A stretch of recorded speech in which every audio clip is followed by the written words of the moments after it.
શું તમને પણ વર્ષોથી ઘૂંટણનો દુખાવો છે? શું વર્ષોથી તમે પણ ઘૂંટણના ઘસારાથી પીડિત છો અને ઓપરેશનથી ડરી રહ્યા છો? તો હવે ડરવાની બિલકુલ જરૂર નથી. નીલકંઠ હોસ્પિટલમાં ડૉક્ટર કપિલ લુખી સર મિનિમમ ઇન્વેસિવ સબવારસ્ટ પદ્ધતિથી સ્નાયુ કાપ્યા વગરનું ઘૂંટણનું ઓપરેશન કરી આપે છે. શું તમને ડર છે કે ઓપરેશન પછી શું કરવું, શું ના કરવું, કેટલી કસરતો કરવી, શું ઘૂંટણના ઓપરેશન પછી દુખાવો રહી જશે, એવા બધા કેટલાક સવાલો છે તમારા?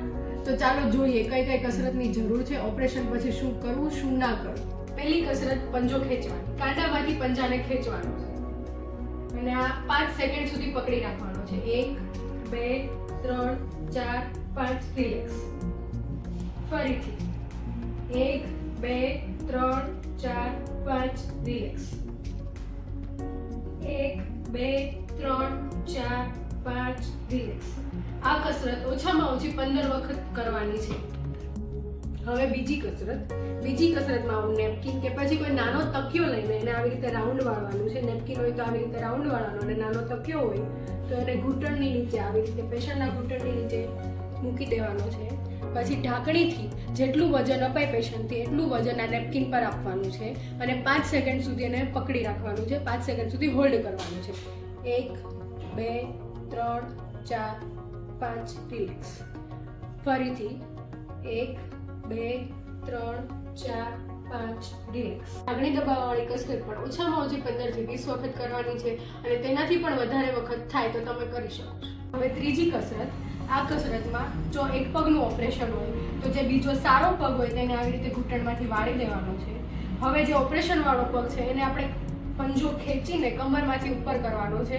આ કસરત ફક્ત 15 વખત જ કરવાની છે. આવી રીતે 1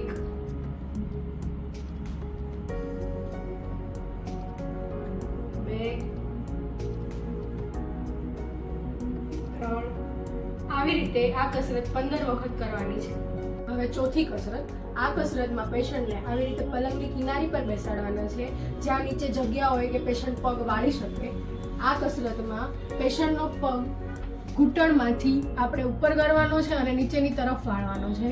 સૌપ્રથમ પગને પંજામાંથી આવી રીતે ખેંચવાનો છે અને પેશન્ટ જેટલો પગ ઉપર કરી શકે એટલો ઘૂંટણમાંથી પગ વાળીને ઉપર કરવાનો છે. હવે નીચેની તરફ વાળવાનો છે. પગને એકદમ રિલેક્સ અને ઢીલો છોડી દેવાનો છે. ત્યારબાદ હવે નીચેની તરફ પેશન્ટ જેટલો પગ વાળી શકે તેટલો અંદરની તરફ પગ વાળવાનો છે.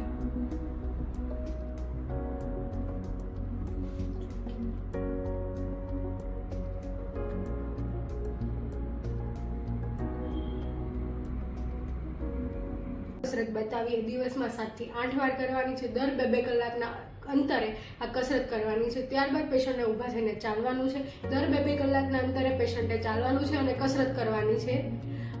શરૂઆતમાં પેશન્ટને વોકરની જરૂર પડશે. વોકર પર સપોર્ટ આપીને પેશન્ટને ચાલવાનું છે. 2 થી 3 દિવસ સુધી વોકરની જરૂર પડશે. ત્યારબાદ પેશન્ટને પોતાનો વજન વોકર ઉપર ઓછો અને વોકર છોડવાનો પ્રયત્ન કરવાનો છે. ઓપરેશન પછી ટાંકા છે ત્યાં સુધી પેશન્ટને પગ લટકાવીને બેસવાનું નથી. ઓપરેશન પછી સોજો ચડવો, ઉતરવો, લીલા, લાલ કે બ્લુ ચાઠા પડવા એ એકદમ નોર્મલ વસ્તુ છે. પેશન્ટની તાસીર પ્રમાણે સોજો ચડ ઉતર થાય જેનાથી કોઈ ગભરાવાની જરૂર નથી. તેના માટે દિવસમાં 7 થી 8 વાર બરફ લગાવવાનો છે. તે બરફ લગાવતી સમયે પટ્ટી ભીની ન થાય, ડ્રેસિંગ ભીનું ન થાય એનું ખાસ ધ્યાન રાખવાનું છે. પટ્ટીની બંને બાજુ ઉપર નીચે બધે જ બરફ લગાવવાનો છે. દિવસમાં 7 થી 8 વાર બરફનો શેક કરવાનો છે. ઓપરેશનના તરત 1 અઠવાડિયા પછી કઈ કઈ કસરત કરવી તે આપણે આગળના વિડીયોમાં જોયું. હવે ઓપરેશનના 15 દિવસ પછી ટાંકા ખુલી ગયા પછી કઈ કઈ કસરત કરવી તે આપણે આ વિડીયોમાં જોઈશું. ઓપરેશનના 15 દિવસ પછી એટલે કે ટાંકા ખુલી ગયા પછી પેશન્ટને સૂતા પોતાનો પગ વાળવાનો છે. જ્યાં સુધી ટાંકા હોય ત્યાં સુધી પોતાનો પગ સૂતા બિલકુલ વાળવાનો નથી. ઓપરેશનના 15 દિવસ પછી ઘૂંટણમાંથી પગને વાળવાનો છે. ટાંકા ખુલી જાય પછી હાથને આવી રીતે 2 હાથને લોક કરીને હાથની મદદથી પગને જેટલો વજન અપાય એટલો પોતાની તરફ ખેંચવાનો છે. પગને ઘૂંટણમાંથી વાળવાનો છે.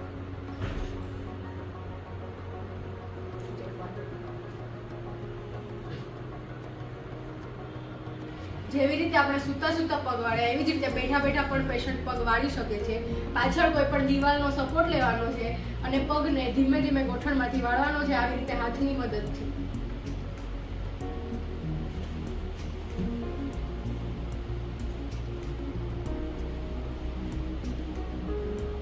ખુલ્યા પછી કઈ 2 કસરત કરવી એ આપણે જોયું.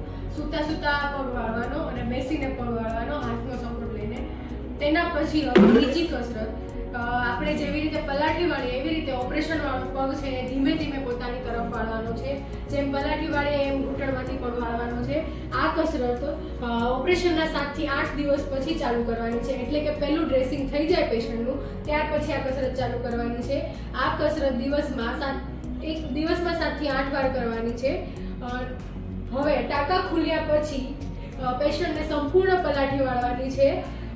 બંને પગથી ઘૂંટણમાંથી વાળીને પલાઠી વાળવાની છે અને પેશન્ટને પ્રયત્ન કરવાનો છે કે પલાઠી વાળીને અડધી મિનિટ કે 1 મિનિટ સુધી બેસી રહે. આવી રીતે બંને પગ વાળીને પૂરેપૂરી પલાઠી વાળવાની અને અડધી મિનિટ કે 1 મિનિટ સુધી બેસવાનું છે. ઓપરેશન પછી કઈ કઈ કસરતો કરવી એ આપણે વિડીયોમાં જોયું. ઓપરેશનના તરત પછી હોસ્પિટલથી ડિસ્ચાર્જ થઈને કઈ કઈ કસરત કરવી એ પણ જોયું અને ટાંકા ખુલ્યા બાદ કે પછી પહેલા ડ્રેસિંગ પછી કઈ કઈ કસરતો કરવી એ પણ આપણે જોયું વિડીયોમાં. હવે હોસ્પિટલથી ડિસ્ચાર્જ થઈને ઘરે જઈને જે કસરતો વિડીયોમાં બતાવી છે દિવસમાં 7 થી 8 વાર કરવાની. દર 2-2 કલાકના અંતરે કસરત કરવાની છે અને પેશન્ટને વોકરની મદદથી ચાલવાનું છે. ધીમે ધીમે વોકર પર સપોર્ટ ઓછો અને વોકર છોડી દેવાનું છે. દિવસમાં 7 થી 8 વાર બરફનો શેક કરવાનો છે. ઘરે જઈને પેશન્ટ ધીમે ધીમે દાદર સપોર્ટ લઈને દાદર ચડી અને ઉતરી શકે છે. ઓપરેશન પછી દુખાવો વધુ ઓછો થવો, ઓપરેશનના 15 દિવસ સુધી દુખાવો વધુ ઓછો થવો, સોજો ચડવો ઉતરવો, લીલા લાલ કે બ્લુ ચાઠા પડવા, એ બધું એકદમ નોર્મલ વસ્તુ છે. તેના માટે કોઈ જ ગભરાવાની જરૂર નથી. દિવસમાં 7 થી 8 વાર બરફનો શેક ચાલુ રાખવાનો અને જો તમને કોઈ ઇમરજન્સી જેવું લાગે તો હોસ્પિટલનો સંપર્ક કરવાનો અને ડૉક્ટરની મદદ લેવી.